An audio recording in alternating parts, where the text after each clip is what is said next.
America Town Hall for July 26th, 2026. And we are, of course, involved in what we've been involved with for quite a few years now in America, with Donald Trump in his first term and in his second term, in the throes of a hot political crisis. This was a week which might be very notable in the course of the history of the second administration, in that they went sort of full McCarthyite. The State Department did with their report on Cuba and dissent related to Cuba in America. And I actually just came from a meeting of the school I went to for college, where I had not known the degree to which that school is under attack from the Trump administration. And when you get into the details of what they do, it's pretty frightening stuff. We are definitely dealing with a full-on right-wing authoritarian offensive against liberal institutions in our society. And I mean liberal in the best use of the term, relating to freedom and free speech and everything. And we have a lot of work to do, folks, but we have momentum. And we have momentum not just for the Democratic opposition, that is large capital D Democratic Party opposition to the Trump administration heading into the midterms, but inside the Democratic Party. And I think a remaking of the Democratic Party into something that will have broader appeal than it has in its recent iterations is afoot. And it has been sparked by, of course, the left wing, of which PDA has been a part of it. In fact, we could always argue here at PDA that we're the original gangsters, the OGs of the contemporary progressive movement. We sort of sparked the rebirth of left progressivism in the United States by drafting Bernie Sanders to run for president, all by our lonesome for a few years, till some other organizations joined us with the Run Bernie Run campaign. And of course, it was his campaign in 2016 that reintroduced left progressive, social democratic, democratic socialist politics to the United States of America, and they proved mighty popular. And all of this is a prelude to my saying that our guest on the town hall, who in a rather unconventional way for our town halls is going to be joining us in just a couple minutes, is now in one of the highest profile primary races and most anticipated primary races, I think, that we've actually seen in a long, long time in the United States, or as anticipated as any. Of course, there have been some that have been very anticipated. I mean, outside of presidential primaries, and really, really symbolizing two different wings that stand for quite different things inside the Democratic Party. And this is in the state of Michigan, and it will be happening 9 days from today is the election day. Of course, people have been voting for a while in Michigan. And we'll get those details from the candidate, Dr. Abdul El-Sayed, when he joins us, about early voting, mail-in voting, what's happening now. When does mail-in voting stop in the state of Michigan, or does it go all the way until the election day like it does in California? We'll get those details clarified.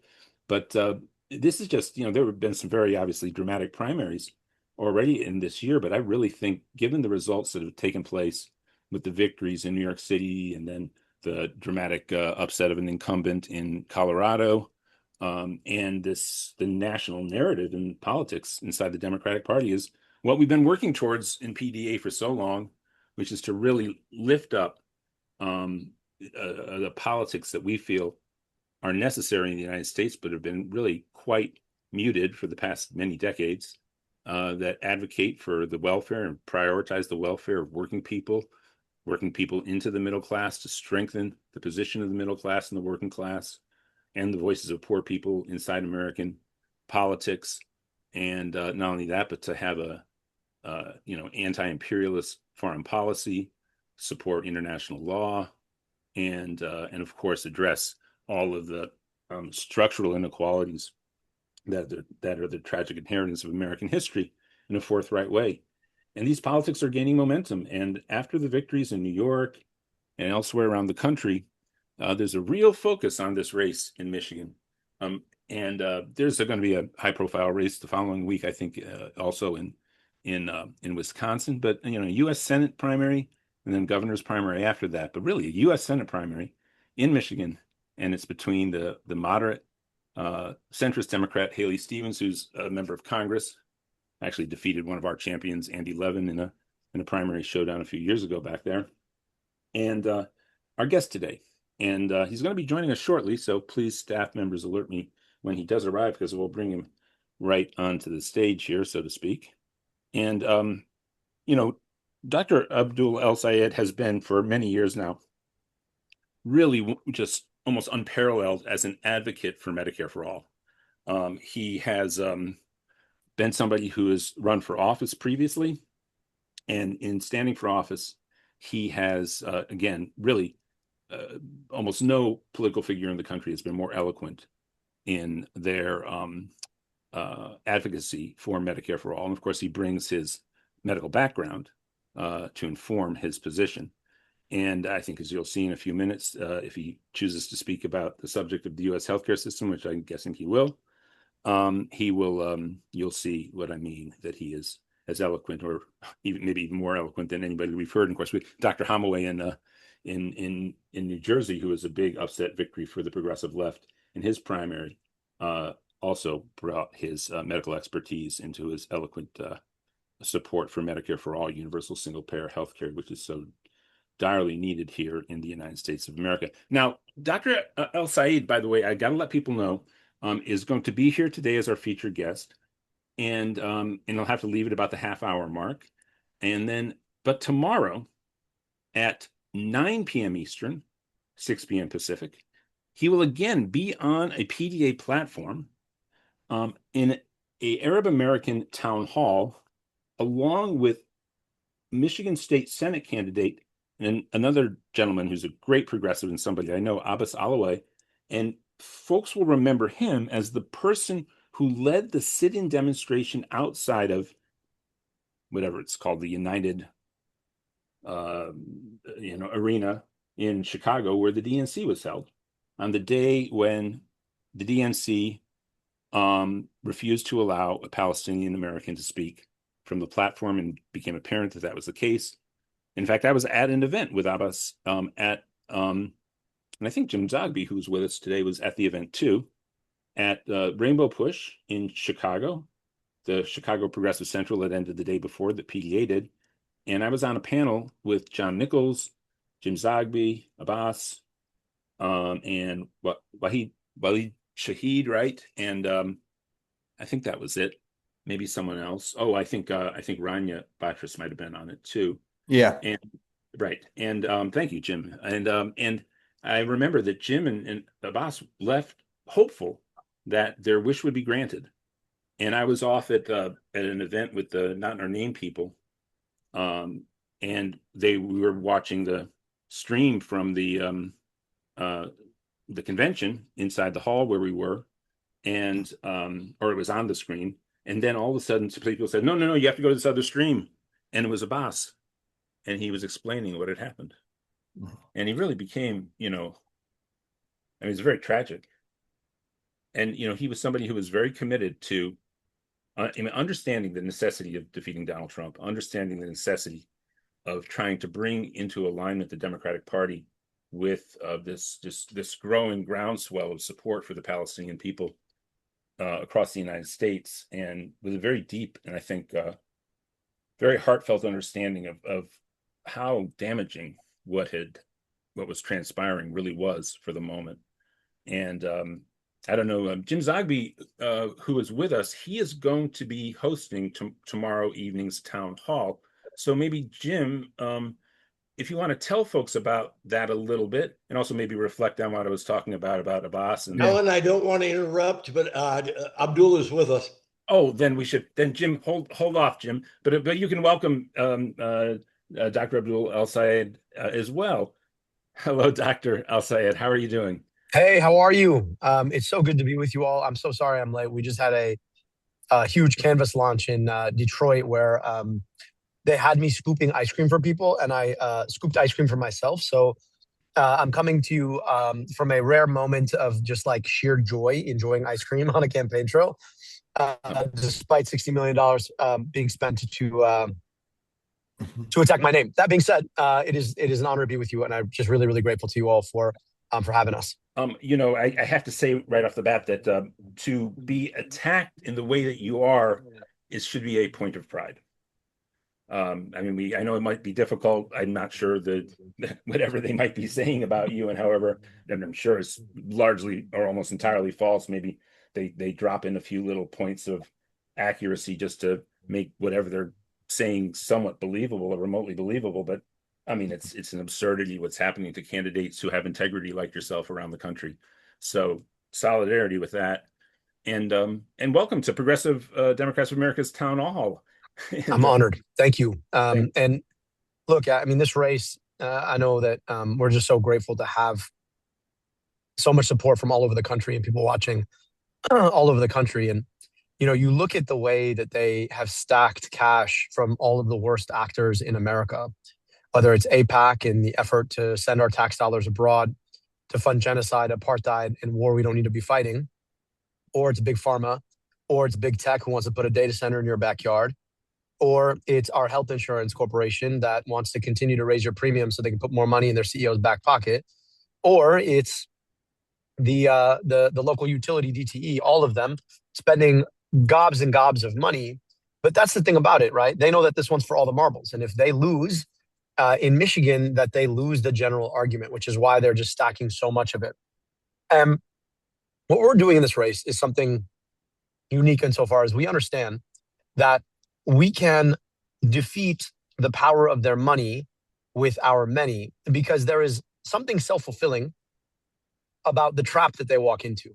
My central message is to get money out of politics, put money in your pocket past Medicare for all. And when all the people who want to beat me spend $60 million, I could just point to their money and be like, that's why we got to get money out of politics. And you know, you look at the joy, the hope on the ground, the excitement that we're seeing at event after event after event, and the movement that we're building really is what can beat their money. Forgive me. Problem with ice cream is if you don't take bites out of your ice cream, it melts on your hand. it's great. No, and it's Highly unusual, but no, I think in future it should be obligatory in future political appearances. I think because you're doing very well, and it's something that everybody's happy to see. So another human being eating an ice cream cone. So by the way, just when you came on, Jim Zogby was with us, and tomorrow we are offering a platform for your Arab American Town Hall, and that is at 9 p.m. tomorrow. And I want everybody who's on this Zoom right now to join us tomorrow evening as well. And again, the Michigan State Senate candidate, I know Abbas, and I always mispronounce his last name. So Abbas Alaway, am I doing that? Alawiyah. There we go, Alawiyah. I've known him for years and met him out here at many event in LA and worked with him in DC. And as I was just saying with Jim, we were with him on the day that he did the sit-in outside the Chicago DNC meeting.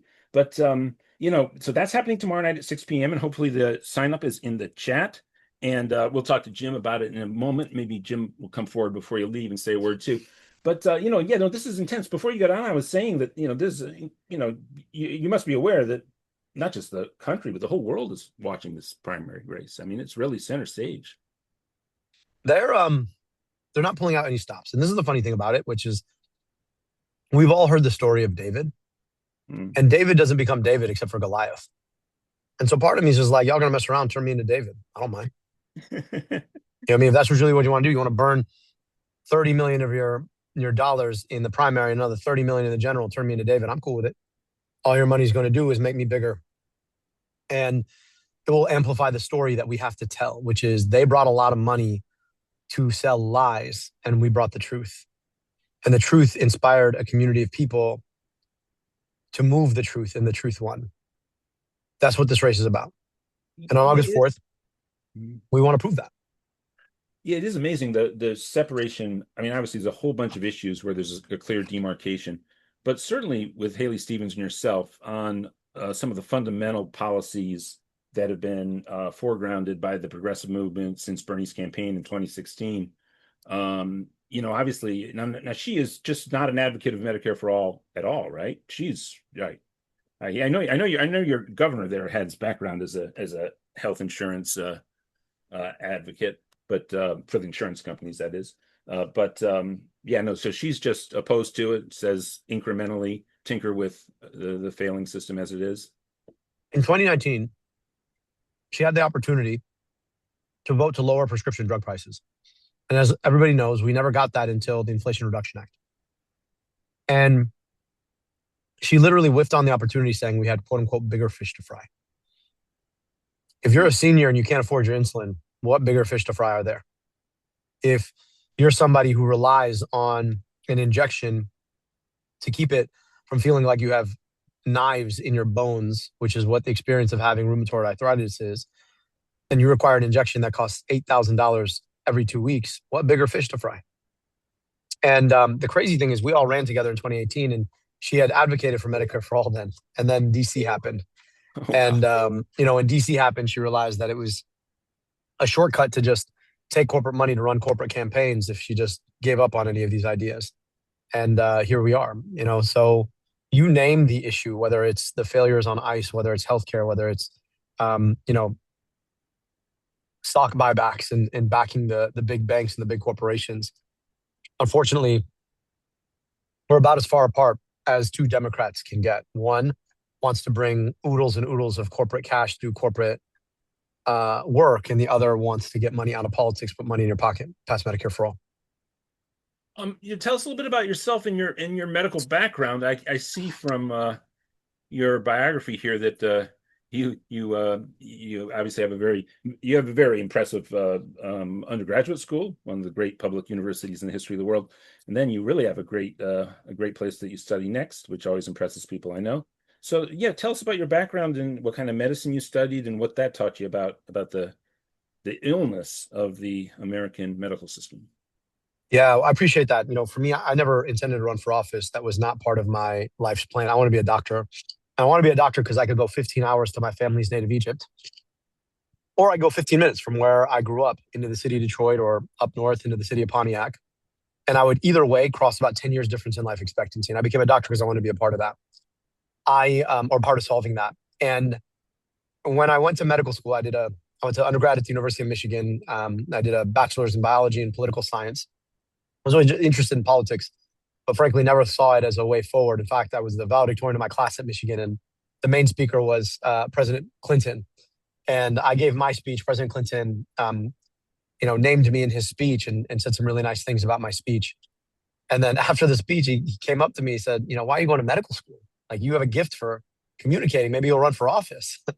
And I was like, Mr. President, really nice you said, but I don't know if you saw my name. I got 11 letters in my first name. It's got sounds that come out of parts of people's throats. Most people don't know they have. Like, I don't get to run for office. That was 2007. 2008, of course, I watched a guy named Barack Hussein Obama run for him in the presidency. I went off to Oxford. I was a Rhodes Scholar, did a PhD in public health, and then finished medical school at Columbia.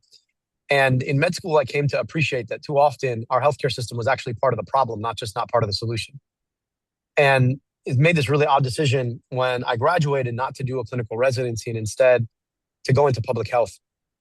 I got to rebuild Detroit's health department after it had been shut down when the city went through bankruptcy and state takeover. I led Wayne County's Department of Health, Human and Veteran Services. And in our work, we thought outside the box about what public health could be.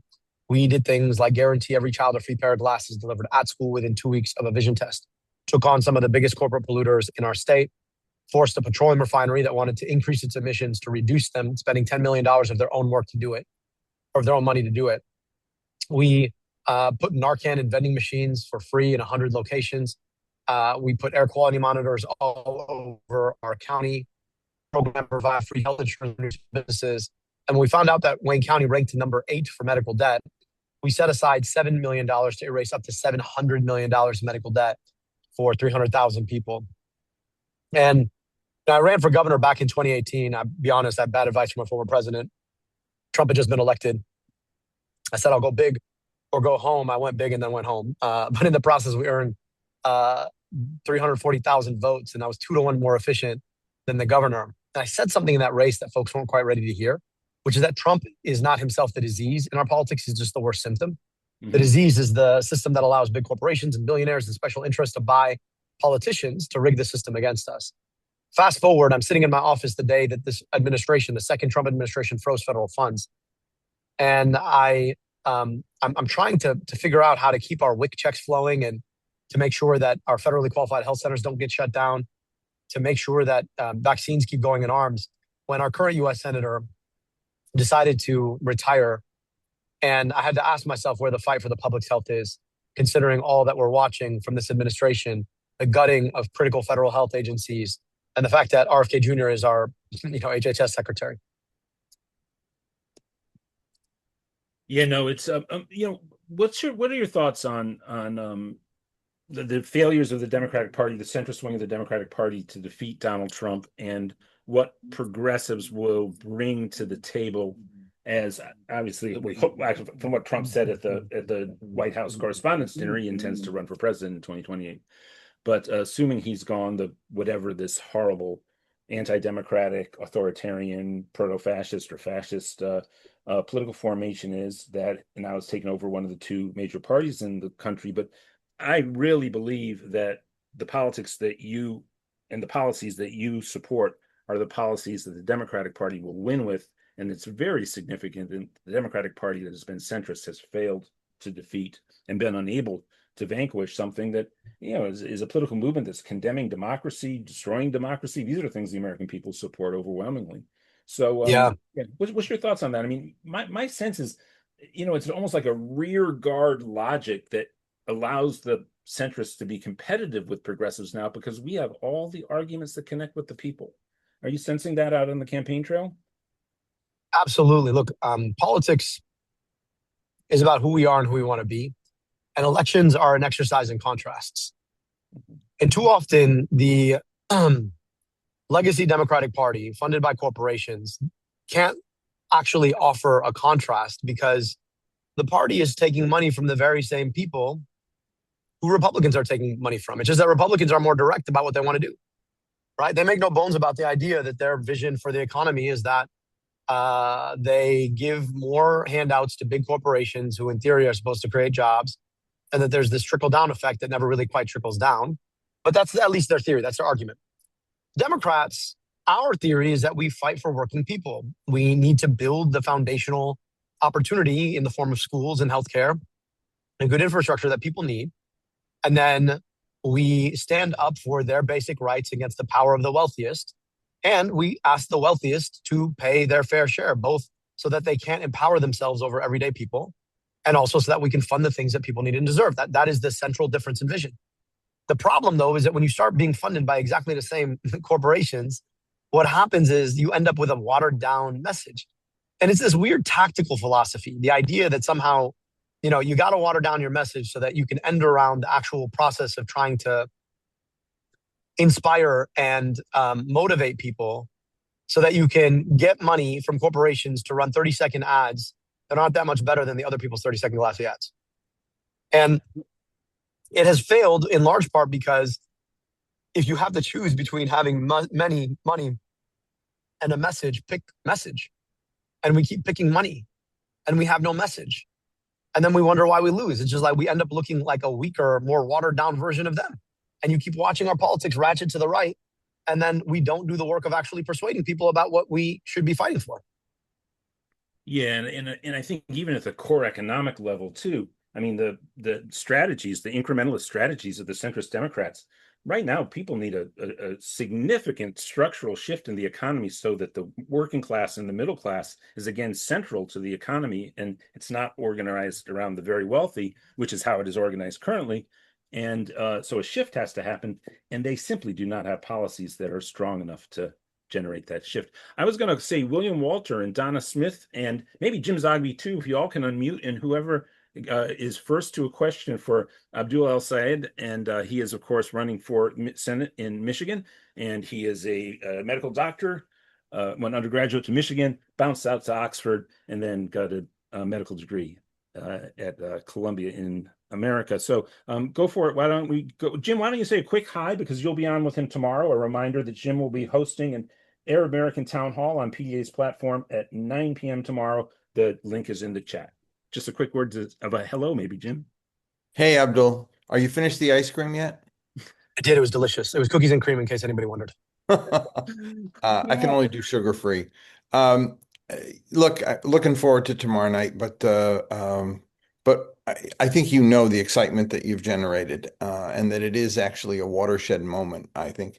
And I have to add, this is the PDA, and I've been a fan, Alan, as you know, from the very beginning when Steve Cobble was there. But it's also a huge moment for our community, for Arab Americans, to see someone like you with that 11-letter first name rise to this level and become a leader in the progressive movement. And so there's a lot on your shoulders, man, and we're there to help you carry the weight if need be. But I did want to ask you about the what is obviously an issue, and that is the Middle East. It's playing out in Michigan. It's playing out across the country. It's clearly the reason why not the whole 60 million, but a good half of it has come against you. And you've borne that with dignity and with reason and common sense. You want to talk about it a little bit? Yeah, well, I really appreciate you, Jim. And we stand on the shoulders of giants. So whatever weight is on my shoulders, I only bear it because I've had the opportunity to stand on yours. Um, we are in a moment right now where I don't have to go too far from where I am right now in any direction, and I see schools that look like they did 50 years ago. We see infrastructure that is crumbling, and we meet people who can't get the healthcare that they need. And every time you want to fix any of these problems, people ask you, how are you going to pay for that? And the irony of it is that nobody asks a general who's drawing up war plans, or the folks in the Department of War, Defense, whatever we call it now, sending unconditional foreign military aid to a foreign government that does genocide, apartheid, and makes those wars. How are they going to pay for that? And every dollar we send somewhere else is a dollar we're not spending here to do the here. And people want to frame the question around what's happening there when our tax dollars are being used to do the most heinous things to other people rather than to do the best things for our own. And so it's a simple question about where we focus. People want to ask you if you believe that a foreign government has the right to exist when they don't want to ask you if you think your own people have the right to your tax dollars, which really should be the question. And even then, right? In America, we believe in democracy because it's the process by which we get the best outcomes. And everybody wants you to focus on the outcome. I just believe in the right of the free Palestinian people acting without coercion and free Jewish Israeli people to decide what the ultimate peace should look like. I don't want my tax dollars in the interim foreclosing on the possibility of a free Palestinian people. That shouldn't be that hard. And so when you think about the opportunity cost and then what it's being used to do, we're wrong on both ends. We're stealing good schools and good healthcare from our own people to foreclose on the possibility of Palestinian self-determination for another people. Why? Because a lobby the size of AIPAC can come in and try to truck you and tell you that you cannot say these things.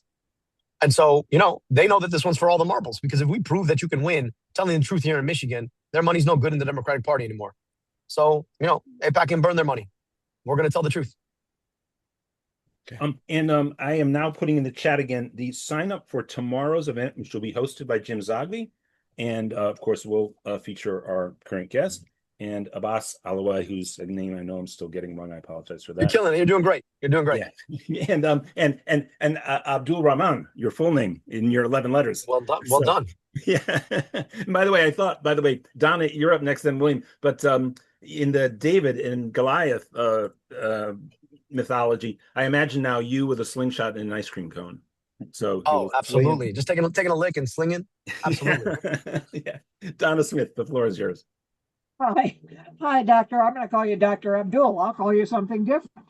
I got a note from my friend Michael Leidy this week about his support and work for you. So I was excited you were going to be on the call. You can see I've had a little work with the healthcare industry in the last couple of weeks. Had a shoulder replacement, and there were no fewer than 3 calls to remind me about my copay before the procedure. 3 calls to remind me. I kept reassuring them, yes. Anyway, and then $100,000 is what they billed for a shoulder replacement. $100,000. So it is absolutely ridiculous. What I would like to know, I was born and raised near Chicago. What I'd like to know is, what do you see and which areas of Michigan do you see that we can be the most help to you on? That's what I really want to know. Yeah, I really appreciate it. And I'm sorry, it's probably going to have to be my last question. I realize I have a 4:30. I got to jump on in a second. But we really need to turn up the vote in the west side of the state, in Oakland County, in Macomb County, and we need to be able to persuade and fight really hard in Wayne County. And then the turnout among young people and Arab American communities is going to be absolutely critical. We're working really hard to win all votes, really. We don't take any vote for granted. And given my work in Detroit and Wayne County, we feel really strong about being able to win the black vote as well. But we also know that we're just getting a lot of support on the West Side. And the more folks that we can remind to turn out, the better. The other thing that's a great joy of our campaign is we've just inspired a generation of young people. And it's because we've been inspired by a generation of young people about what our politics ought to be. And getting those young people out to vote is going to be a critical goal. I wish I could spend the next 30 minutes with you guys and more. I have a important town hall about housing with people from Traverse City and the up north areas. I'm looking forward to joining again tomorrow with my friend Jim. I'm looking forward to seeing you all there and my brother Abbas. And Alan, thank you so much for your leadership. Donna, thank you for yours. William, thank you for yours. For all of you on the call, thank you. I hope that you'll support us in these next 10 days. We need your support. We are fighting the good fight, trying to take on Goliath here. And if we beat Goliath, then we can change the nature of the conversation. Money might be greedy. Money might be cynical, but money's not dumb. And the very fact of them spending all this money on this race lets you know how much it means to them. Now our job is to show them how much it means to us. So thank you so much. I'm so grateful to be here with you. I'll catch you guys soon, okay? Next time we'll all have ice cream together. All right? See you tomorrow night. Yep. Yeah, for sure. Absolutely. Thank you, Doctor. Thank you. And yeah, no, and William and my question was answered, Alan. I was going to, of course, ask about youth engagement. You know, that's my specialty. That's my focal point. There you go. Yeah. But the good doctor answered that on his way out, so it was covered. Yeah. By the way, we should let people know that PDA got involved in the College Democrats leadership election, and we endorsed Slate, and we won. And we are consolidating our relationship with the College Democrats, and we'll be doing so as well with the Young Democrats. And we're going to have a little bit of a foot in the door of the high school Democrats, and which I didn't even know existed, but they do. And then no sooner did I learn they existed than I saw a candidate that was endorsed, one of our candidates endorsed by the high school Democrats in the region. Let's well, Jim Zogby, before you may leave now, but we'll see you tomorrow night. And thank you, Jim. And I put in the chat a few times the link to where everyone should sign up. And I think we're going to hear a lot more about the relationship of well, all that's transpiring in the world and the country to the realities of the Arab American community tomorrow. I just want to say one thing. If you didn't watch Bernie today on Face the Nation, as he takes on Rahm Emanuel, it is an absolute delight to hear him eviscerate that wing of the party. So if you haven't watched it, it's on X, the clip. It's worth watching. Yeah, for sure. Thank you so much for that, Jim. Sure. And we will see. Everybody should sign up for this. Look, this is going to be a great event. If you're unfamiliar with Jim as a moderator, every Wednesday, 11 a.m. my time, I attend a coffee and a column event where Jim speaks about his latest column that he's written, his weekly column, and it's just actually I don't miss it because it's one of the few things where my politics and my progressive activism blend with something that also really just has a lot of earthly wisdom, and the kind of earthly wisdom that makes you feel much better and calmer about living in this world right now. Guess what? I'm not going to turn my camera on now because my head is swelling so big. Yeah, there we go. Thank you, Tim. Thank you so much for your kind words. Thank you for your leadership. Thanks, everybody. Hope to see you all tomorrow night. Yeah, and by the way, when for this is for the general audience, not for Jim. Now, thank you, Jim. William and I go down to the DNC, and we were down in New Orleans. Now we're going right down to the same part of the country, to Austin in mid-August. Mid-August. What are they thinking, William? We are following in the trail that was blazed by Jim Zogby. Jim has fought the fight inside the Democratic Party as heroically and as steadfastly as anybody that I know of in the entire country. Actually, he's really, really stuck to it. At times, it's not a particularly welcoming environment for those of us who share our politics, but we are as strong as we are right now inside the party, not just PDA, but progressives in general, thanks to Jim's work in the work of a very few set of partners he's had inside the Democratic Party in recent years, all heroes, including, of course, the founders of PDA. So we're now at the point where we're going to go to our PDA to-dos for this week. And then when we come back, we're going to have pretty much an open forum discussion with everybody here, okay? And I'd love to hear from people, their thoughts. And we're going to try to call on people who generally don't raise their hands all the time. But so we'll start taking a stack, and we'll have a general conversation about where we are in this country, the progressive movement, the horrors that the Trump administration is bringing forth on the world, the destruction of our democracy, what we need to be prepared for November 3rd, victories we still need in the primaries, building up the progressive movement. All of it is a subject, but that's sort of maybe the general central thematics I think we should be tackling. So PDA thematics. And to launch, we'll hear from maybe Donna's thoughts for the week, and then William's thoughts for the week. But first up, Mike Fox with our PDA to-dos, and then open forum time here on PDA's Town Hall. Beautiful. Can you hear me, Alan? Yes, and by the way, one more thing before you do your to-dos. Everybody, please sign up for this. This is going to be an incredible event with Jim. Again, it is right there in the chat. Town Hall with Abdul and State Senate candidate Abbas Alaway right there. And there's the link. Sign up for it. See you tomorrow, 9 p.m. Eastern, 8 Central, 7 Mountain, 6 Pacific, and whatever time that is in Hawaii. Go ahead, Mike.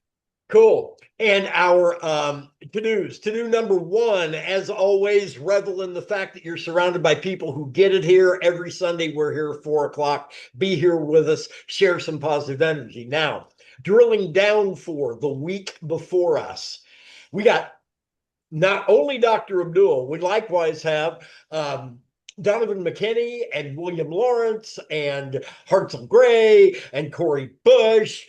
Everybody has primaries next Tuesday. Not this Tuesday, luckily, but next Tuesday, gang. It's now. It's go time. Like yesterday, it's go time. So from a time and treasure standpoint, number one time is phone bank, phone bank, phone bank. We got to have the phone bank on fire. We're going to wrap this call today a little bit early so that we can get on the phones, literally. So go to pdamerica.org/volunteer and we'll get you cranking. You'll be talking to PDA people here over the next couple of days. So it's the easiest call you'll ever make. We just got to make sure that they're not only voting, but active, bringing in more than just their own vote. Okay. So phone bank, phone bank, phone bank. The other to-do for the upcoming week is July 30th. Is the anniversary of Medicare. We got this huge coalition campaign working and it's an easy action, gang, easy stuff. It's just a letter drop to your local congressional office, okay? And we'll be tossing into the chat the link to the map where you can sign up for the event in your area. If you don't see one in your area, then host one. It's a piece of cake. It's not like you have to get a permit and get speakers and all that sort of stuff. Easy stuff. Swing by, deliver the letter, click a pick, and boom, you're out the door. Okay.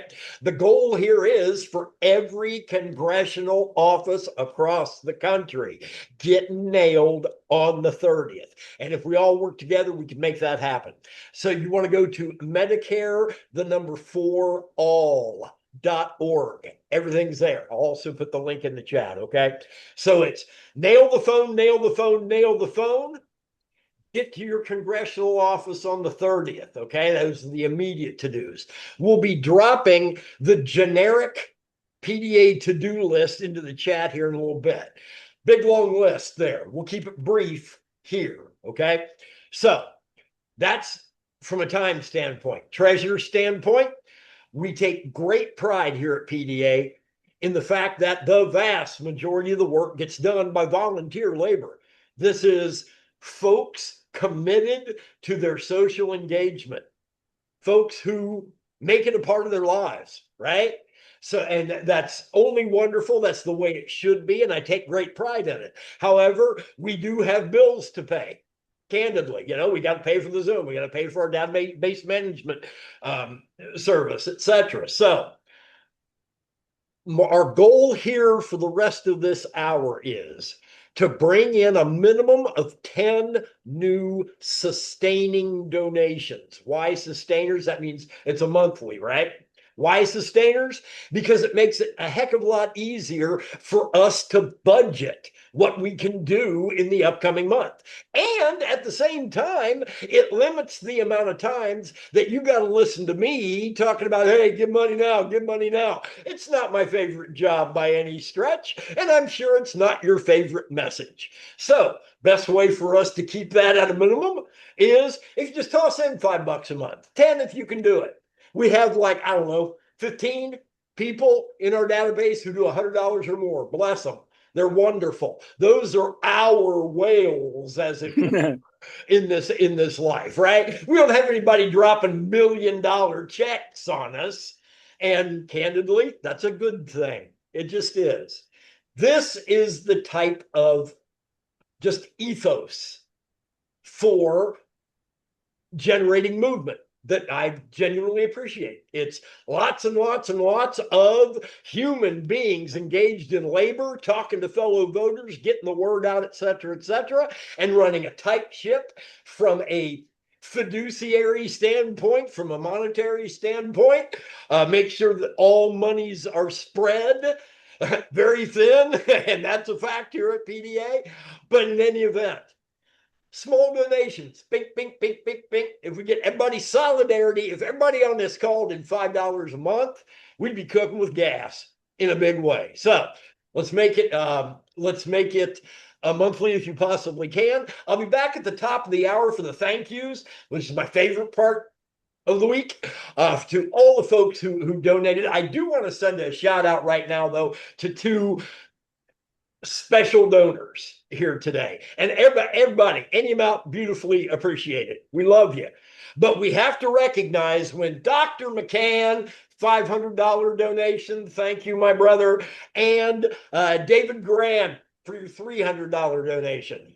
Those are the largest donations today. Let's show solidarity with the two of them, and let's bring in $800 as a group. Okay, all of us, let's bring $800 in by the top of the hour so that we're showing solidarity with the two of them. Okay, be back at the top of the hour to find out where we're at on our goals. Back to you, Alan.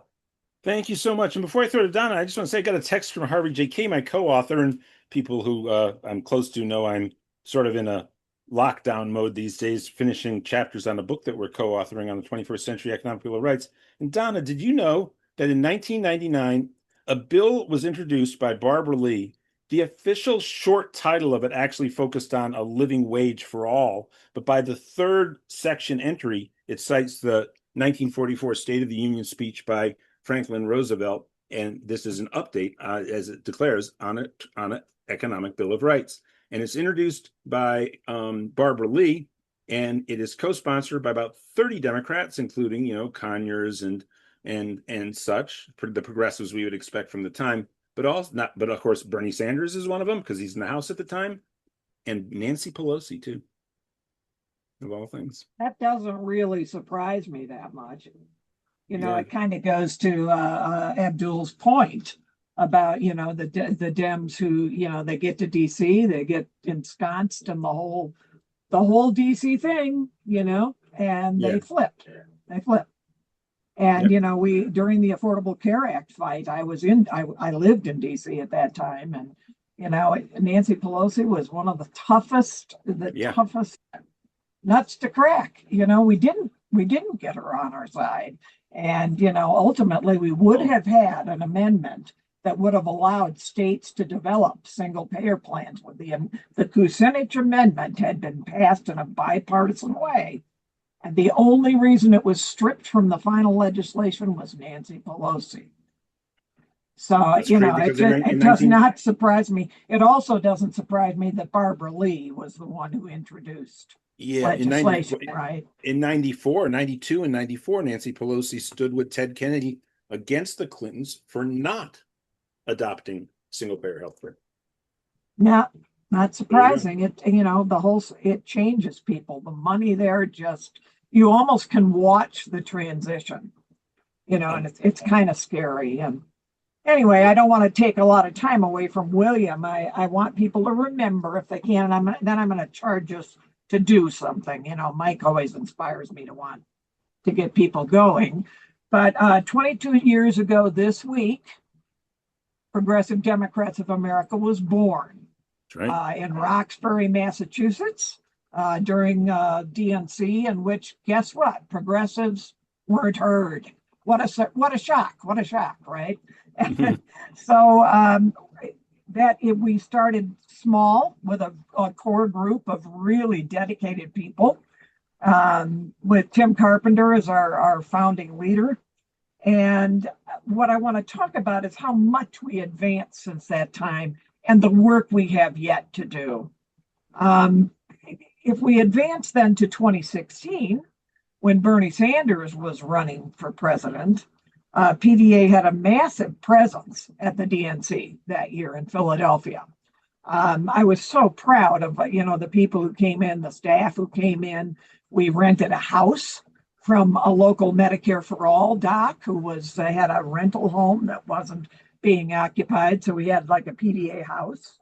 I won't tell you which staff member wasn't willing to take the trash out. That's an aside. But we every day we get to that. We just had a marvelous time with Progressive Central, in which we partnered with DSA. Oh, And wow. we had a packed house every single day at that Progressive Central. Jesse Jackson spoke. John Nichols was our moderator. It was just a fabulous week. We had a blast, other than how the DNC treated people who supported Bernie Sanders. That was a different story. And we also partnered with Roots Action to do a press conference every single day, which was terrific. Jeff Cohen and Norman Solomon did just a masterful job. We dropped a nugget that we might challenge the vice presidential candidate for it on the floor if they weren't going to hear from us. Fortunately, we resolved it before we had to put forward anyone, to be the new vice president instead of the DNC's party. But PDA was very, very active inside and outside the party. That is why we were formed, to do our work inside the party and outside the party. I'm so glad that Jim Zogby mentioned Bernie's interview this morning, because it was masterful in talking about the rift that exists in the party right now between the corporate Democrats and the people who are progressive Democrats. And Bernie was not afraid to talk about it and address it, that there is a split. Thank God we've worked real hard to get to this point, right? We have worked really hard to get to this point inside and outside the party. But here's the challenge, and then we can throw to William. During the pandemic, we all became very closed in. Our communities became on Zoom and online, and necessarily we need that. We need that community. These town halls provided us so much of what we needed, and they still do. It's a great way and an efficient way to disseminate information quickly, but to also bond with each other in a way that we can know our values are held by other progressives. The thing that I worry about now is we have not yet gotten in the streets again enough. But PDA always had a very rich tradition of protest, of outside the party action. So Mike Fox mentioned one of the ways this week, it's not really an outside the party action. We might be doing something like that in CD8 in Colorado, but I am going to challenge every one of you, get more active directly in your community with progressive people, with other people in your community, face-to-face talk, like William staffing a booth. Do something like that. Start meeting and talking again, face-to-face, and making it something that you're very intentional about. And protest some. For goodness sakes, we have got to protest. We must protest. Even if it's calling on the phone, I would prefer if people do it in person. If I can do it 2 weeks after shoulder surgery, all of you, I would suspect, can do something this week in favor of Medicare and Medicaid. And remembering that PDA, our history is one of rocking the boat. We got to rock the boat here. It's not enough to have this Now, okay, we've created this split. It's okay. The split can mend. The split really can mend. But we got to keep pushing. Be unafraid and push forward. It's all good. And thank you, everybody, for the work you're doing. I'm not as much drugged as I was. I wish I was sometimes. Thanks so much. And William, I'm seeing fascinating things out of Wisconsin. Good on you. Keep going, Wisconsin. It's pretty cool. Anyway, thanks. Over to you, Mr. Walter. Thanks, Donna. Yeah, it's a busy time for the state, certainly. We had, as I mentioned briefly to the staff when we were prepping for the call today, I volunteered at the county fair last night. Every year for the last half decade, maybe a little longer, going back to like 2020-ish, I have taken the volunteer shift for the Saturday night shift because, as you can imagine, in Wisconsin, the alcohol is flowing. Saturday night is usually the headliner event for the entirety of the fair. Oh, there's no beer in Wisconsin. Come on. The beer is I wish it was only beer for them, Donna. That's where it gets problematic. It's when it snowballs beyond that. But it's usually the big headliner act. It's the second last night of the fair. That's considered prime time for the fair. So I will usually take the Saturday night shift because respect to my elderly friends, the booth is usually maintained by some of the older women that live in the community that have the time to do this. And unfortunately, as you can imagine, in one of the most conservative communities in the entire country, the most conservative county in the state, sometimes the drunks can get pretty aggressive with people that they feel like they can bully or intimidate. So we've kind of assigned me to be the Saturday night guy because they're not going to say anything to me. I'm young. I'm in very good shape. I'm quite fit. I haven't had an issue with that. They tend to not bring that same energy to me when they're trying to argue or get in your face or Trump, whatever. So we have nice conversations. Quite a few people will swing by and basically just say like, thank you for being here. I thought I was alone in this county, which again is the same argument that I always make for putting signs in your yard, right? Signs don't vote, but it's a reminder to your neighbors that they are not the only people who believe X, Y, and Z. They might think that they're crazy because like, how can nobody else see what I'm seeing? I promise you are never alone. No matter where you live, there will be progressives around you. You might not be the majority, but they exist. We are everywhere. There are people that are still empathetic, that have souls, and who care about their community and their neighbors. So we're having nice conversations with everyone as they're coming through. And I set up a little bit of an unofficial poll for the gubernatorial just to kind of see where people who are confident enough in their position as Democrats to stop and chat with the Democrats, knowing everybody around you is going to see like, oh, they're talking to the Democrat booth, what they think about the upcoming gubernatorial primary. And I was very surprised by the results. It was an absolute landslide for Francesca Hong, the open socialist. I'm a big fan of hers. I have endorsed her personally. Our Wisconsin Revolution has endorsed her. She has a bold, transformative vision that I really think could allow Wisconsin to kind of reclaim our position as the most forward-thinking state in the union, the birthplace of progressivism, the home of sewer socialism, by reclaiming the rich past and the rich history that this state has built upon, standing on the shoulders of giants, as we have now mentioned a few times throughout this call, with some of the great leaders fighting Bob LaFollette of Wisconsin. Those who aren't familiar, please look him up because he was a precursor to a lot of the greatest progressive policies that have since been enacted and the movement that is kind of built around that. Francesca Hong won in a landslide. She had 4 times as many votes as the second place finisher, which was actually undecided, and 6 times as many votes as the second place actual candidate.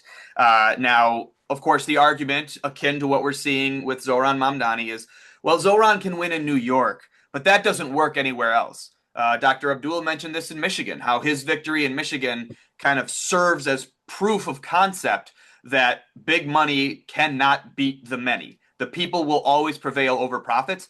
Wisconsin is the argument that progressive policy will always beat the money and will always beat the corporate side of the Democratic Party, because if a candidate like Francesca Hong can win in Wisconsin, we completely dismantle that entire message that the centrist Democrats have been pushing nationally, that this kind of candidate can only win in very blue, hyper blue communities or whatever. No, we are proving that this is immensely popular and that she can win. If she can win in the swingiest of swing states, in literal Wisconsin, then we can win anywhere.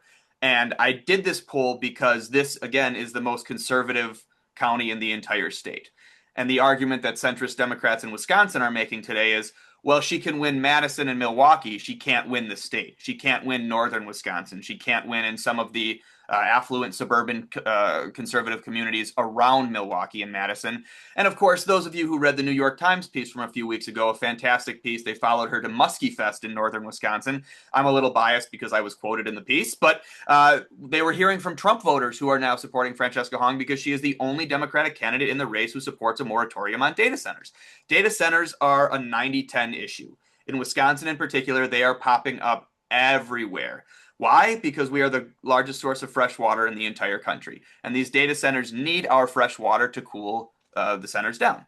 And it's causing energy prices to skyrocket. It's, there are no aspects, the constant hum around the data center that can be heard from half a mile away, the construction, I think they measured it at like 1 minute and 33 seconds driving 70 miles an hour on the highway that it took for a passing vehicle to get from the start of this behemoth facility to the end of the behemoth facility. 90 seconds consecutively driving at 70 miles an hour to cover the distance of one data center project. It's not one building, but it's the entire project that they have built over the last 9-ish months. And if a candidate like Francesca Hong can win in Washington County, Wisconsin, she can win the state of Wisconsin. And if a candidate like Francesca Hong can win the state of Wisconsin, then a candidate like that can win anywhere in the nation. And when we prove that in November, just like when Dr. Abdul El-Sayed proves this in the August primary and then wins in his general election as well, we are going to reaffirm to all of the progressives across the country, to the pundits, to the liberals, to the centrist moderates, to the corporatists, that progressivism is not only the future, it is the present. And you either are going to get behind it or you're going to get out of the way. And a lot of this is what's especially exciting for me is that it's being driven by young people, by young candidates and young officials. These are no longer the leaders of tomorrow. These are the leaders of today. It's our time. We are stepping up and we're ready to carry the torch for those giants whose shoulders we are standing upon. William, and from Wisconsin, the county that you just mentioned, what was the name of it again? Which county is it? Washington County. So that is the county that I live in. It's the famous, if those of you familiar with what's known as the WOW counties, which are the suburbs right outside of Milwaukee, Washington, Ozaukee, and Waukesha. We are Washington. We are the reddest of those three. And actually, Ozaukee and Waukesha have gone significantly blue in these past few cycles. We actually just got a progressive elected mayor of Waukesha, and Ozaukee is trending blue for the first time in like 40 years. Yeah, I can't imagine those are the reddest counties in Wisconsin then. But from Washington County, Washington still is. From Washington County, Wisconsin, all the way to New Delhi, the youth are leading. Because this past week, if people didn't follow it, and what was satirically called the cockroach movement, they stood down. They held central New Delhi, one of the largest cities in the world. The cops attacked them, but they were doing protests related and demanding that the education minister of Modi's government stand down. And it turned more and more against Modi, more and more a broad critique along the lines of what you hear on PDA town halls every week. And they won. And now we'll see what happens with that political movement and the general dissatisfaction around the economic social order in India among young people. And by the way, in neighboring Nepal, if people don't remember, just a couple of years ago, they had a full-on revolution led by people 30 and under. A very hip-hop Nepal-inflected revolution. So that's from the Bronx to Nepal. And so yeah, it's I think coming out of the pandemic, which of course Donna made reference to, I really do believe that young people across the world, that impacted them even more than all of us who are older. And I think they really have come out of it. Now, there's a lot of frustration, and young men were drawn into supporting Trump for a while. I think, except for some pretty retrograde characters there, I think that spell is beginning to wear off as well among the young men who were supporting Trump. Certainly, it's worn off to a great degree among young Latino men. but it's a risk because they, they present themselves as subversive and all that. But hey, let's get a stack together. We're at the top of the second hour. Mike Fox, if you want to chime in with any PDA to-dos, let's open it up. There's Mike Fox right at the top of the stack, so he's going to be called on first. We are at 2:00 now. Next week on the town hall, of course, we're going to have Hartzell Gray back. We're going to try to get Corey Bush back. We'll be on the eve of the Michigan, Missouri primaries and a bunch of other primaries, Virginia on the 4th. So we return to the primary for 3 weeks. Really, we'll be quite in a concentrated set of primaries with some very significant results, like the Wisconsin governor's result, the Michigan Senate result, but also, Donovan McKinney's race, and then all the way out to the 18th in Florida, where we have Oliver Larkin, possibly some other progressive candidates we'll be looking at there. And then the primary season isn't over yet after August 18th. There still are some, especially up in New England. And of course, we'll return to those races. The excellent candidate who's running against Neal in Massachusetts first. We have a few other Massachusetts candidates we're looking at, candidates in New Hampshire and elsewhere. We, of course, won a big victory with our endorsed candidate in Maine. In fact, William, 566-5. That's a close vote. I think that qualifies as a landslide.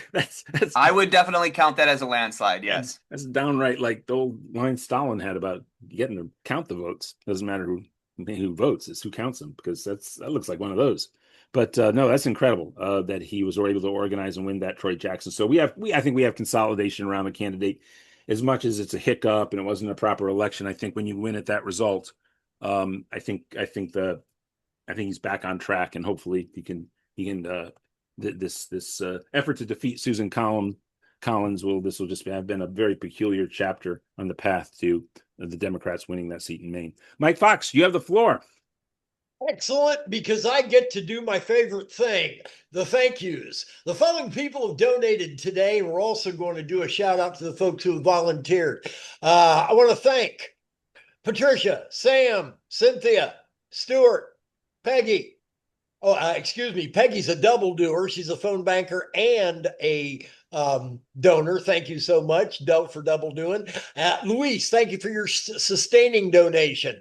And Muriel, James, sustainer. Phone banker Karen, sustainer. She's kind of triple dipping that way. Caroline, likewise, phone banker, sustaining. Thank you, sister. And Chuck, as always, you're here every week, brother. Thank you for that. And phone banker Heather, double doing.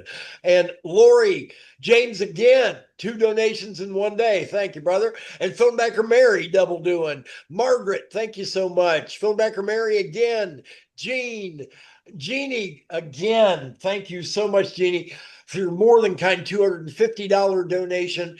Anybody who can match or beat that, please do. We've got between her and Dr. McCann and Mr. Zupan, we've had some really substantial donations today. So as a team, gang, come on, we got to match these 3 people who are facrificing in order to keep us going. So thank you so much. There's Kathleen. Thank you. Bob out in Missouri. Karen, Farzad, Dorothy, as always, you're more than kind, $100. Phone banker Betsy, phone banker Dr. Sonamore, double doing. Quincy, Valerie, Deborah, phone banker Carmen, double doing. Kathleen, Joanne, Becky, Gilda, phone banker Carol, double doing. Phone banker Pamela, double doing. Phone banker Michael, double doing. Phone banker Aaron, double doing with a sustaining donation. Phone banker Maggie, double doing. Phone banker Beverly, double doing. Sounds like an awful lot of double doing going on, gang. Thank you for that. And look, there's Dave and his more than kind 300. And phone banker Newland, double doing. Cheryl, phone banker Peggy, double doing. Phone banker Barbara, double doing with a sustaining donation. Phone banker Erica, double doing. Phone banker Michael, double doing. Phone banker Jane, Elizabeth, there's Dr. McCann, thank you, sir. And Lorraine, and all the way down to Michael, who starts as Michael in Chicago, we'll know him as. Every single week, Michael's here, tosses in his $5 religiously. Thank you for always starting us off, brother. And we are at 21 volunteer shifts for right now. That's a good start. My minimum goal for volunteer shifts today is 30. And we need to be literally, as soon as we wrap this call, we need some folks on the phones with us tonight. So volunteer for today. And as soon as we wrap this call, I'll get you everything that you need. If you need to wait till tomorrow, that's fine too. We'll get you cooking and get you all that you need. Back to you, Alan, and we'll start off family time with an overview of where we're at on these goals. Back to you, Alan. Thank you so much. And that'll be in about 25 minutes today. We're gonna wrap up the general recording at 2:30. If there's people still that are on stack at that point, and William or Donna wants to stay later, they can negotiate that with Mike Fox. But I will be back to my document to complete by Monday and send it into my publisher, and then tell them I'll have to change it all upon reflection by Wednesday. Okay, Carly Fines, you are up. Please unmute, Carly. Hi.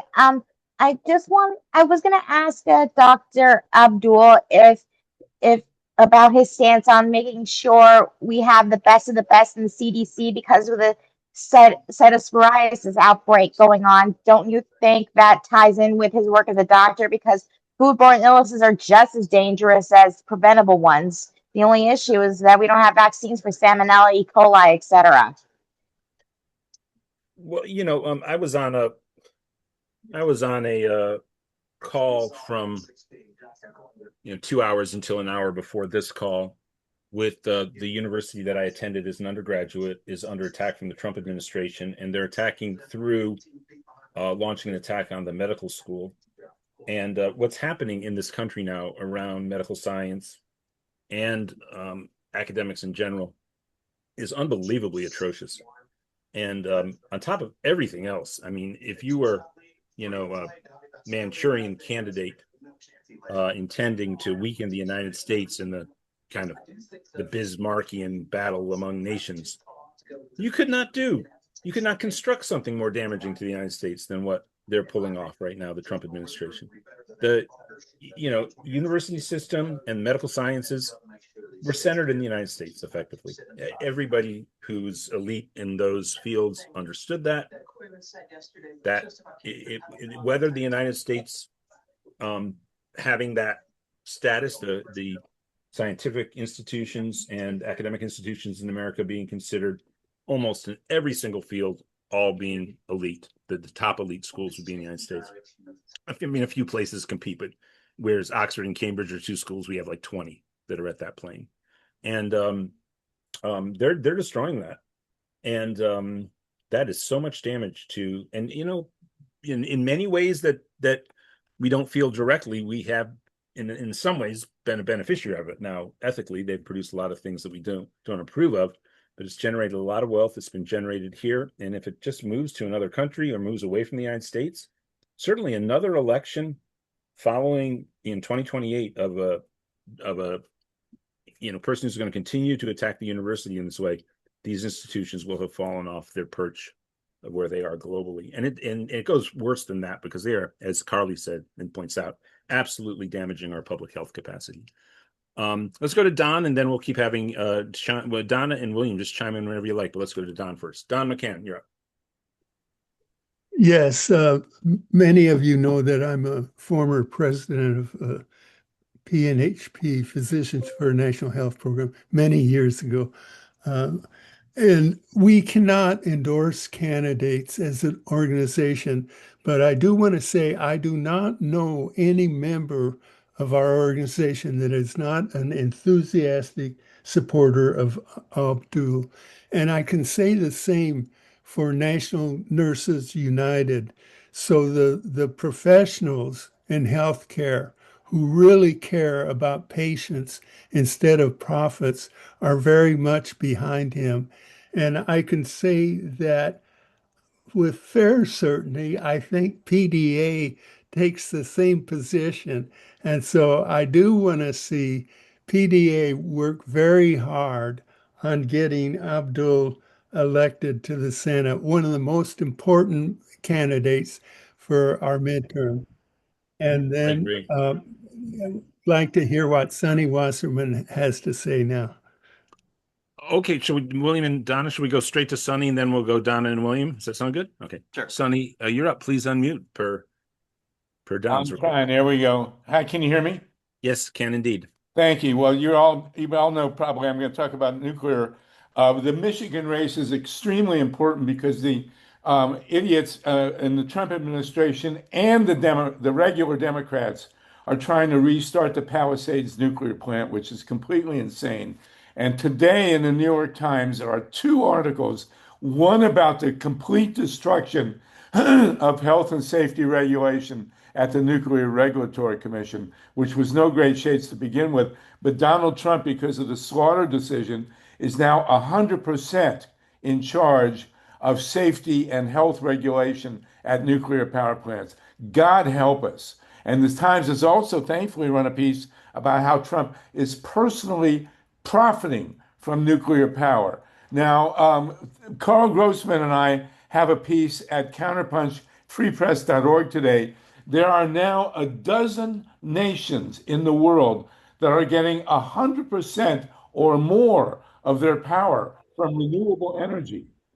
That means wind, water, solar, and battery technologies. Has been a huge revolution in battery technologies, which is also changing automobiles and ending the internal combustion engine, I predict, within 3 years. But nonetheless, this Michigan race is extremely important because of the Palisades reactor. And we hope the good doctor will lead the charge to stop this insanity of restarting the Palisades nukes. And all these Democrat governors, Pritzker, Shapiro, so many of them are supporting nuclear power, which is absolutely insane. We are having a revolution in renewables, which Trump is desperately trying to stop. And he's harming it in the United States, but he can't stop it worldwide.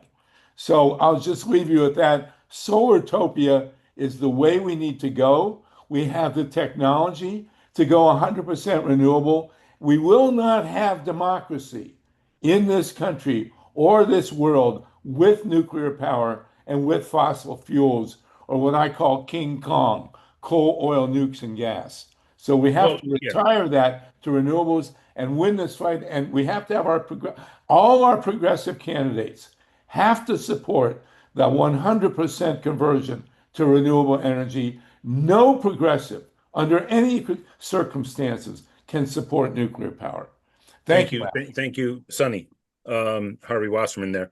Just to let people know, while Trump is going back now, claiming that they're in peace talks, I don't see how the situation seems intractable if he wants the Straits of Hormuz open without any Iranian oversight. I don't think that's happening. So I don't know how they get to peace talks, but oil went back up above $100 per barrel, and now the strategic reserves in the major countries are pretty much depleted, or largely depleted, and so we're going to see a huge spike in the price of not just oil but many things. And so, absolutely, with what Harvey said, all the more reason. But and by the way, China did reduce their oil use, or the price would have been already higher, but they did it by cranking up their coal-powered plants, apparently. Okay, Donna and William. Donna? I mean, a lot of subjects there. I think one of the things that I heard this morning that is just, this is what you fight through sometimes when you discuss things with Trump supporters right at the moment, is the lack of truth in the situation. Apparently, Trump told a story recently that George Washington had two desks in his office. One was his business desk, and one was his desk for the presidency. And first of all, it's not true, but how ridiculous to make that kind of case to the American people about why it's okay for him to profit off the presidency. Ridiculous stuff. I think, every time we see another shiny object, I think we at PDA have to bring people back to, first of all, the genocide that has happened and is happening in Palestine and the Iran war. These are not small issues. They are huge issues. And they're things that are tearing apart families here who are worried and concerned. I just think PDA's original fight back was on a couple of things. It was on nuclear and it was on anti-war. It was on peace. And I think keeping that in focus, I think we do well to do that. And I think the young people know that. And they know that. And I don't think they're going to let us forget what's happened in Palestine or what is happening in Iran. And before I forget, please, after Don McCann mentioned this about Medicare, Medicaid, please show up somewhere Thursday and be in solidarity with the nurses, be in solidarity with the doctors. Let's get all these letters delivered to these congressional offices. That does not take a lot of time or energy, or money. And if you can't physically do it, maybe you find a neighbor who will take it there for you. There are ways to do it. So thank you very much. And William, I'm sure we'll have some thoughts. I don't know what to say on the nuclear power issue. I'm reading in the comments thread what's going on there. And we obviously have some people with some great knowledge. So I hope to learn more. Thank you. Yeah, I'll second what Donna ended with in that I'm not the most well-versed on the energy infrastructure in the United States. I'll be the first to admit that. But as a continuation of also what Donna said, look, for me, like 95% of all the problems that we're facing in the modern world comes back to one issue, let's call it, or one core conceptual problem with the human condition, and that's greed. That there's a subset of the 100%. population, very small subset of the population, a few thousand billionaires in the United States that have more money than the GDP of entire nations, and the rest of us fall further and further behind. Every one of these issues that PDA has so many knowledgeable and talented and well-versed individuals that have been working across industry for decades at this point in time. If we went back far enough in your specific industry, I guarantee the root cause of the problems that we're conversing about today and every week on the PDA calls come back to some rich asshole that wants to consolidate more wealth and power, despite the fact that the workers who are generating productivity and creating that value for him are being exploited to allow him to gather that much power and influence. So William Burney said this morning in that interview that Elon Musk's wealth equals more than the entire 50% of the American public, of all of their combined wealth. Oh, and that's, if he said that today, that's after Elon has lost 600 billion in valuation. It's just obscene. It's so obscene. It's unbelievable. He's lost more money in the past 3 months than, every human being through all of human history has had in totality. And the rest of us are fighting to buy groceries, right?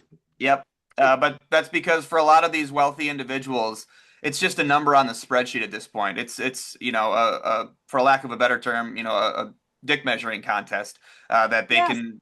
Who's got the most money? Who's got the most wealth, most influence, most power? They all have more money than you could spend in 100 lifetimes. It doesn't matter to them. You're not acquiring more money so that you can buy more things. You're just doing it because it's a status symbol for the other ultra rich people who they try to compare themselves to. He also believes he's going to create a pathway to Mars that he will privately control, not the U.S. government. So he's working towards that, and of course that. Well, in a lot of ways, Elon and Peter Thiel kind of represent like the final boss of this sovereign citizen movement. That, but they're actually able to like enact it because they have the wealth to not need government influence or government interference in day-to-day life, because they pretty much are their own government.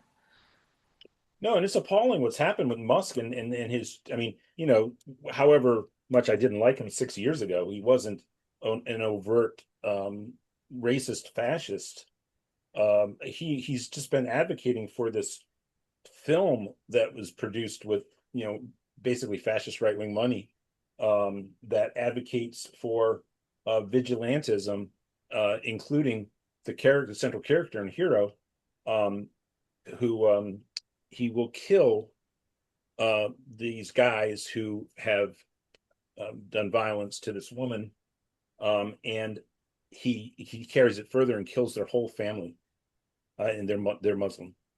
And the journalist recently confronted him about that, and he just acts like, it's just a film. He's funding a lot of the far right across the world now. When that I'll drop economist in started, a sorry, Donna. non-political. Yeah, right. Drop in kind of a non-political person, Neil deGrasse Tyson. I love the guy. Sorry, can't help it. I think He he's was somewhat political. talking. I mean, He he was knows what he's talking doing. this week that he finds it fascinating that people think we can take a planet like Mars and convert it into a livable space for humanity, but we can't fix Earth. We don't have enough money to do that, but we have enough money and smarts and all that we need to do Mars. And I thought, yeah, right, right. And I think when we lose sight of climate right at the moment here in Colorado, and I know it's happening in Europe right now, we are going to hit 102 degrees again today, and the humidity is way down. We already have fires raging in the hills here, and this is and the water levels are down. William, they were talking about some of the concerns about the Colorado River's water being down as the data centers are grabbing the water, that this precious low amount of water that we have. And you wonder how much wake-up call sometimes people need. It's hitting you directly in your life now. The climate emergency should be way up there in what we're looking at, because it's California's living it, certainly, right? I mean, Wisconsin's lived there. Everybody is.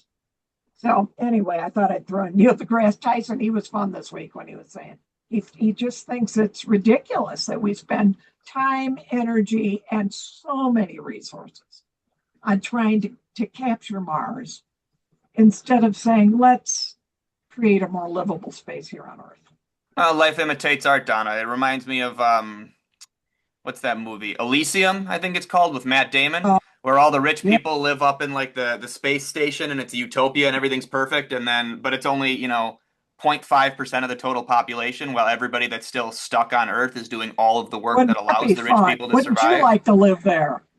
Think about it. Wouldn't you love to live there? Well, here's the thing though, Donna, is like, I think a lot of like the Elon Musk type heads and propagandists have convinced a subset of the population, particularly really impressionable young white men, that they are the, deserving leaders of tomorrow, and they will be the ones living up on the Elysium ship. So they've all kind of internalized like, oh, I am superior. I am a straight white man. I was born into influence and privilege and all that kind of stuff.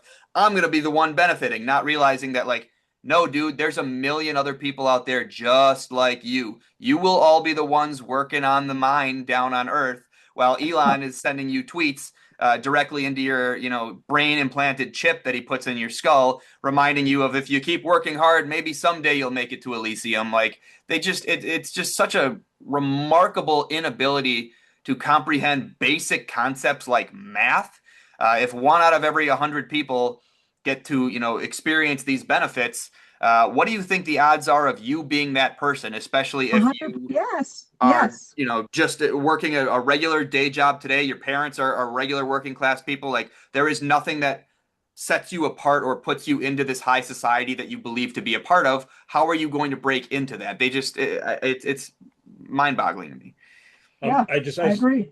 Sorry, I thought we should go to Michael just out of courtesy, because I think we're going to wrap this part in about 7 minutes. Michael, Neil, then Timothy, then final thoughts from William, and final thought from Donna. So Michael, Neil, you're up. I don't know if we can make heads or tails of it, since he could only grace us for the first half hour. But I did want to ask, especially ask for folks who do know Dr. Sayed, to really talk about what I'd always ask candidates to talk about, which is the plans to talk about Medicare for all within the context of a Medicaid for all type system. I think that everyone probably believes in it, or many folks do, but we don't really hear the change in language. And so I always feel like I have to ask about, what does long-term supports and services, what does all of those caretaking responsibilities for folks with disabilities, how does that work into the system? And so I don't know that expect us to have answers to that, but would love to. And I think I did see an email to send to Dr. Sayed that sort of a question. Well, he will be on, of course, the town hall tomorrow again at 9 p.m. Eastern. I just put the chat into the link rather into the chat again. I'll do it again right now. And there it is. People can sign up, and that is for tomorrow at 9 p.m. Eastern, 6 p.m. Pacific, with Dr. Abdul El-Sayed and State Senate candidate Abbas Alawai. So he will be back, and maybe he'll be able to take questions then. I do know that there might be details about that in the Medicare for All bill, as it was last introduced by Pramila Jayapal. I'm not sure, Donna, if you know. I know that there are a lot of details about how many facets of the health insurance industry will operate. It does address concerns, and I'm not sure if that concern is addressed, but I believe it might be. Timothy Michelle is up, and then we'll go to William, then Donna. Okay, I just wanted to kind of comment on what Harvey Wasserman said, and that is, I agree with him that we should not reconstitute those old-fashioned, dirty nuclear power plants. But I also wanted to say that what China is doing is they're building fusion fission power plants, which don't produce any of these long-lived nuclear byproducts that have to be stored for hundreds of thousands of years. And there's even a possibility that they can get this down to where only thing is produced is reusable products like iron and strontium and things like that we can use in other parts of our industry. So I don't think we should dismiss the nuclear option altogether, but we should not be restarting these old-fashioned nuclear power plants. Just wanted to say that we need that caveat. For sure, thank you. And the Monday call that takes place Monday every 1 p.m. Pacific, 4 p.m. Eastern, that PDA co-sponsors is, I believe that's the right time. It does discuss this on a regular. Harvey is one of the regular hosts of that call. 5 p.m. Eastern. 5 p.m. Eastern, 2 p.m. Pacific, right? Thank you, Mike. And Mike Hirsch is involved in that project in a hands-on way. But thank you, Timothy. I know that they will address that, and it would be great if you would bring that thought over there. I think you and Harvey will have a very healthy exchange. William, your final thoughts for the week? I feel like I kind of gave my final thoughts on my rant earlier. So I'll reiterate one thing that I always like to mention, especially when I get to follow up Mike Fox starting it, is revel, in the fact that you're surrounded by people who get it. This is inspiring for me every week. Every week we get to hear from so many brilliant organizers and activists. Many of you are again the giants whose shoulders I'm standing on. I wouldn't be able to do this work. Alan and I wouldn't be able to go and make sure that we're in attendance at these locations with Democratic Party leadership to be continuing to aggressively pressure them to support and to advance progressive policy if we didn't have all of you supporting us from afar. And if we weren't able to come on the call every week to be reminded of the strength that we have through our solidarity, we wouldn't be able to continue fighting on behalf of all of you. So I appreciate all of you so very much, and get at it. We only got 2 more weeks for some of these primaries. Wisconsin's primary is August 11th, so that's not next Tuesday or the following, but the one after? No, the one after. That's right. So, a lot of the candidates around here, it's starting to become rubber hits it has been rubber hits the road, but really starting to be the final stretch, and we're making sure that we're doing everything we can, and I hope all of you will be doing everything you can in your neck of the woods as well, because that's how we advance our collective movement. Right, and next week we will have Hartzell Gray and hopefully Cori Bush. And again, I know that there's a poll out in Wisconsin. We're determining who our 501c4 affiliated organization is going to endorse, where this meeting is held by the federal PAC. We have an affiliated 501c4, which can endorse state and local candidates. They can't raise money for them, but they can endorse them. Just sort of a declaration of endorsement, and we're pursuing that through a straw poll to our members in Wisconsin. And if Francesca Hong does end up winning that poll, then I think we're going to try to get it's tough to get people on Sunday when they're right up against their primaries, because they might be out campaigning. But if we have to pre-record, we have to pre-record. But Francesca is somebody I've gotten to know. I've met Mandela Barnes too, by the way. But it's interesting. It's an interesting race because certainly, she's getting all the press right now. I mean, the New York Times, profile and everything, and the race has sort of become about her and the whole, Democratic Socialist, PDA, progressive insurgency around the country leading the party. But let's see how it plays out. But thank you, William, as always. Donna Smith, and then to Jim, unless Jim has something that he thinks Donna needs to hear. Do you go to Jim afterward? Yeah, Well, I want to yield my time to Jim Langford. Oh, no, we'll come back oh, to that. thank you, Donna. I just wanted to say something real quick before William dropped off. Thanks to the work that people like William and other young Democrats are doing in leadership. Last weekend, the Florida Democratic Party, we had our state executive and state central committee meetings, and we formalized the actual representation of the college Dems and the young Dems as part of the central committee of Florida State Party. They'd always been invited to join, but it was not a formal membership. And we have now formally recognized both organizations as members, the presidents as members of our central committee. So Awesome. we are making a lot of progress with the young Democrats here in Florida. They are, I mean, they're extremely progressive and they're extremely active, and we're making a lot of headway because of them here. So I was really happy to see that, and it's due to people like William who get in the trenches and do the work. So I just wanted to kind of mention that before you dropped off. Thank you for sure. Awesome. And I will take one point of privilege, Alan. No, all yours, Donna. And I'll be quiet. This week I lost a very dear friend, Bill Gallagher, who I worked with at National Nurses United for a time. And Bill was on his way to an action. He is an organizer, a wonderful organizer in Southern California. He was a bus hit him, and fortunately he didn't suffer, I don't think.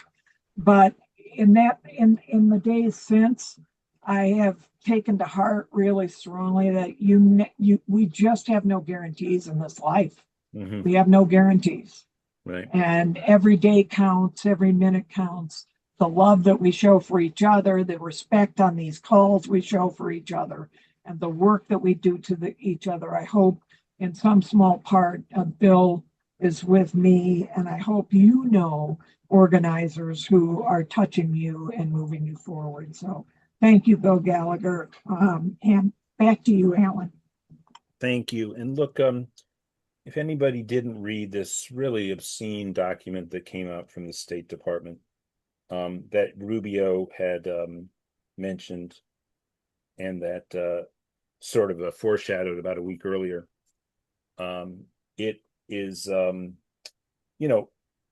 if there's anything that where I'm willing to use the word un-American, it would pertain to things revolving around the First Amendment in the Bill of Rights, so free speech. And this is just such a corruption of the spirit of the First Amendment. And it is an absolutely McCarthyite document. People should check it out. It's online. I think it's Cuba, the Center of 21st Century Communism. The author is listed as Department of State, United States of America.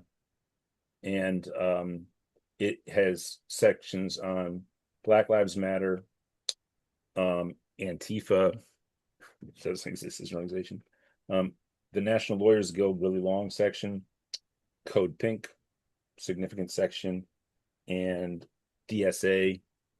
And it's just appalling. And it is structured such that you can't help but think that if an invasion of Cuba happens, they are poised to do like Palmer raids.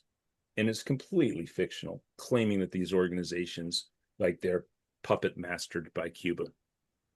It's just abject. As somebody said earlier on the call, there's just this disconnect between the words that they're saying and anything that would amount to serious evidence on a matter. And I think this goes to the George Washington desks that you mentioned, Donna, and Trump also when he did that speech for the Save America Act, and he had proof. There was no proof at all that he won the 2020 election. He said, "Here's the proof," and it was the people who looked at it So yeah, obviously what's going on there, they just believe that if he's declarative about something, his core base will just go along with it. And I mean, obviously there's always been a part of America that buys into things like McCarthyism. And but yeah, it's a very, very frightening document. And many people on the call know many people who are more than just name checked in that document. So yeah, check it out just to be knowledgeable about it. And yeah, so got to be anti-war with Iran, anti-war with Cuba. As Donna said, definitely don't forget the people in Gaza, because as it gets decentered and not focused on as much, and in everywhere. So anyway, that's our PDA town hall for this week. We're going to go to the family time, so stick around. I want to thank Donna Smith. I want to thank William Walter. I want to thank, of course, Dr. Abdul El-Sayed, Mike Fox, Jim Langford, the great Susan Gilbert, and we'll see everybody tomorrow night. I'll put it in the chat one last time. This is going to be a great event. You're all going to be super impressed with Jim as an MC and this dialogue about, there's a lot of focus on the Arab world and American foreign policy and the domination of the region by the U.S. military, obviously in recent decades, but even going back before that, of course. But, the issues that Arab Americans face within the domestic United States are also, obviously Latinos have faced this racist backlash. Black Americans, Indigenous Americans have lived with this their entire lives. This nonsense of caste racism in America, but it is hit hard on the Arab American communities in recent decades, of course. And so this should be a great event. And they're both great candidates, incredible candidates. Abbas is super impressive as well, and used to be Rashida Tlaib's chief of staff, I think. Okay, that's it for us. We'll be back next week with another PDA Town Hall. Thank you to Mike Fox, of course, who will now take it away on Family Time.